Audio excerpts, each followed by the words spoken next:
अस्सलाम वालेकुम students, welcome to easy maths. आज हम एक्सरसाइज 1.3 की जो आर्टिकल्स हैं वो कंप्लीट कर चुके हैं और इसकी एग्जांपल नंबर 11 और 12 हमने प्रीवियस लेक्चर्स में डिस्कस की थी।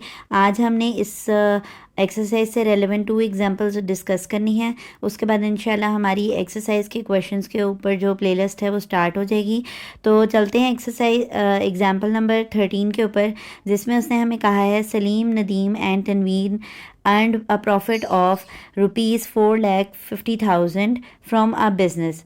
आपके पास 3 पार्टनर्स के नेम बताए गए हैं यहाँ पर, जिन्होंने मिलकर कोई बिज़नेस किया था और उनको प्रॉफिट हुआ है 4,50,000 रुपीज़ का। ओके हो गया।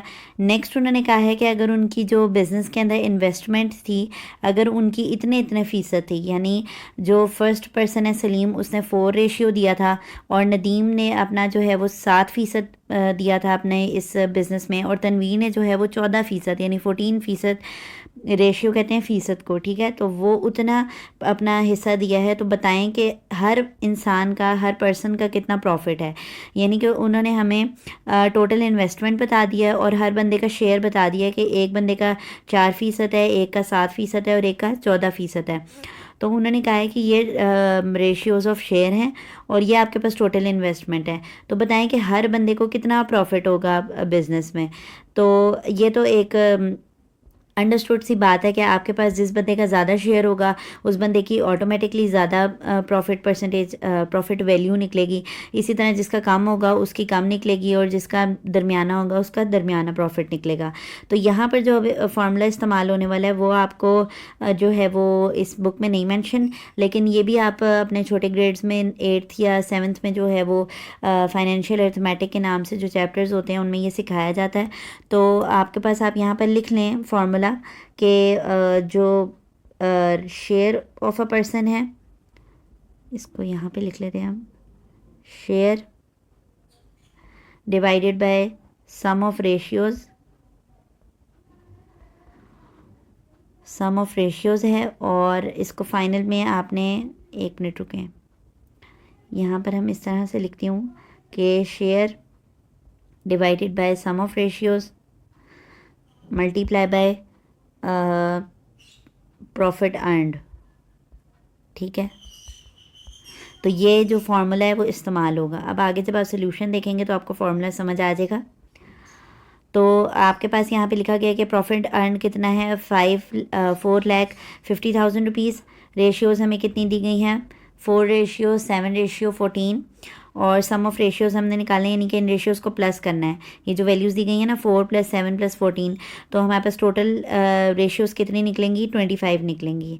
नेक्स्ट जो फार्मूला मैंने अभी आपको बताया है हम वो यहाँ पर अप्लाई करेंगे कि फ़र्स्ट पर्सन का हमारे पास यहाँ पर कितना था, सलीम अर्नड प्रॉफिट, उसका शेयर कितना था 400, और सम ऑफ रेशियोज़ क्या आया था हमारे पास 25, और मल्टीप्लाई बाय प्रॉफिट करना है। यही फार्मूला भी मैंने आपको ऊपर बताया था। तो आगे इसकी सिंप्लीफिकेशन है, आप 4 को डिवाइड कीजिएगा कैलकुलेटर पर 25 से और उसको मल्टीप्लाई कीजिएगा 4,50,000 रुपीज़ से, तो आपका आंसर जो है वो इंशाल्लाह 72,000 रुपीज़ आ जाएगा। तो सलीम का जो प्रॉफिट है वो हमारे पास निकल आया है, कितना आया है वो 72,000 आया है, ठीक है। नेक्स्ट नदीम का जो रेशियो परसेंटेज थी वो कितनी थी, 7 थी, और सम ऑफ रेशियोज़ और जो प्रॉफिट है वो सेम ही रहेगा। तो इसके हिसाब से जब आप कैलकुलेटर पे कैलकुलेट करेंगे वैल्यूज़ तो वो आएगा 1,26,000 रुपीज़। नेक्स्ट आपके पास जो तनवीर का प्रॉफिट है उसने कितने फ़ीसद शेयर दिया था, अपना 14% दिया था, और आपके पास सम ऑफ रेशियोज़ कितने थे, 25, और टोटल प्रॉफिट कितना था 4,50,000। तो इसको जब आप कैलकुलेटर्स पे कैलकुलेट करेंगे तो ये आपके पास निकल आ जाएगा 2,52,000। अभी जो मैंने स्टार्ट में एक बात की थी कि जिस बंदे का जितना ज़्यादा शेयर होगा उसका प्रॉफिट भी उतना ज़्यादा होगा, तो वो आप विजुअली देख सकते हैं कि ये प्रैक्टिकली यहाँ पे निकल आया है कि जिस बंदे का सबसे कम शेयर था, जिसका 4% शेयर था, उसके सबसे कम वैल्यू निकली है। तो ये बहुत इजी सी एक वर्ड प्रॉब्लम थी जो कि यहाँ पे हमने डिस्कस की है। नेक्स्ट आपके पास जो एग्जांपल है वो भी बहुत इंटरेस्टिंग सी एग्जांपल है, एग्जांपल नंबर 14। एग्जाम्पल नंबर 14 में उसने कहा है the simple profit of ₹6,400 for 12 years is ₹3,800। Find the rate of profit. अच्छा, यहाँ पे कुछ टर्म्स को बदल दिया गया है। उसने कहा है कि आपने ₹6,400 की आपकी इन्वेस्टमेंट थी और आपने उस पर प्रॉफिट कमाया कितना, 3,840 का। और कितने साल बाद ये आपने कमाया है, 12 ईयर्स बाद।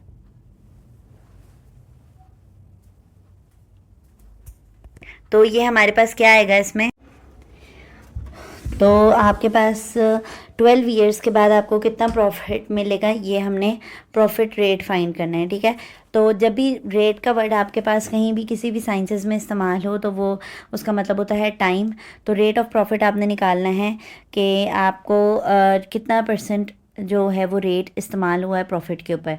तो सबसे पहले उसने कहा है कि जो प्रिंसिपल अमाउंट है, अब जो हमने यानी कि जो बेसिक अमाउंट हमने रखी थी जिस पे हमें प्रॉफिट चाहिए था, उसको हमने मैथमेटिकली क्या नाम रख दिया, प्रिंसिपल। तो प्रिंसिपल अमाउंट हमारे पास कितनी है, 6,400। जो हमारे पास सिंपल प्रॉफिट आया है इस अमाउंट के ऊपर वो आया है 3,840। और हमारे पास टाइम कितने पीरियड का दिया गया है, 12 ईयर्स का दिया गया है। तो आप यहाँ पर देखें कि रेट का एक फार्मूला दिया गया है, इसको याद कर लें तो आपके लिए अच्छा होगा। इससे रेलेवेंट कोई सवाल हो सकता है आपके पास। तो वो दिया गया है कि अमाउंट प्रॉफिट को अगर आप मल्टीप्लाई कर दें 100 से और टाइम को मल्टीप्लाई कर दें प्रिंसिपल से और दोनों की वैल्यूज़ को आपस में क्या कर दें, डिवाइड कर दें, तो आपके पास क्या निकल आएगा, रेट ऑफ प्रॉफिट निकल आएगा। तो सिंपली आप वैल्यूज़ पुट करें। अमाउंट ऑफ प्रॉफिट कितनी थी आपके पास, यहाँ से लिया ये हमने 3,840। इसको जब आप कैलकुलेटर पे 100 से मल्टीप्लाई करेंगे, यहाँ पर आप कैंसिलेशन भी कर सकते हैं, 100 के 2 ज़ीरोज़ नीचे वाले 2 ज़ीरोज़ से कैंसिल हो जाएंगे। तो आपने क्या करना है, 12 और 64 को कैलकुलेटर पे कैलकुलेट करना है, जो आंसर आएगा उसको 3,840 पर डिवाइड कर देना है। तो आपका आंसर, क्योंकि हमने 100 से मल्टीप्लाई किया था, तो हमारा आंसर जो है वो परसेंटेज फॉर्म में आएगा और वो आया है 5%। तो हमारे पास रेट ऑफ प्रॉफिट कितना है, 5%। यानी कि जो हमने कीमत अपनी बेसिक अमाउंट रखी थी उसको जब हमने 12 साल बाद हमें कितना उस पर प्रॉफिट हुआ है, 3,840। और इस प्रॉफिट को हम क्या कहेंगे कि ये हमारे पास रेट ऑफ प्रॉफिट कितना था, 5% था, 5% था। ठीक हो गया। तो ये आपके पास 2 इजी सी एग्जांपल्स थी। इंशाल्लाह नेक्स्ट लेक्चर से हम अपनी एक्सरसाइज 1.3 को डिस्कस करना शुरू करेंगे। एक्सरसाइज 1.3 में 90% जो है वो वर्ड प्रॉब्लम्स ही शामिल हैं। तो इंशाल्लाह हम इनको काफ़ी डीपली डिस्कस करेंगे। और ये क्योंकि आपने इसमें देखा है कि हर एग्जांपल जो थी वो दूसरे से डिफरेंट थी, हमने 3 डिफरेंट कॉन्सेप्ट्स को रीड किया इसमें।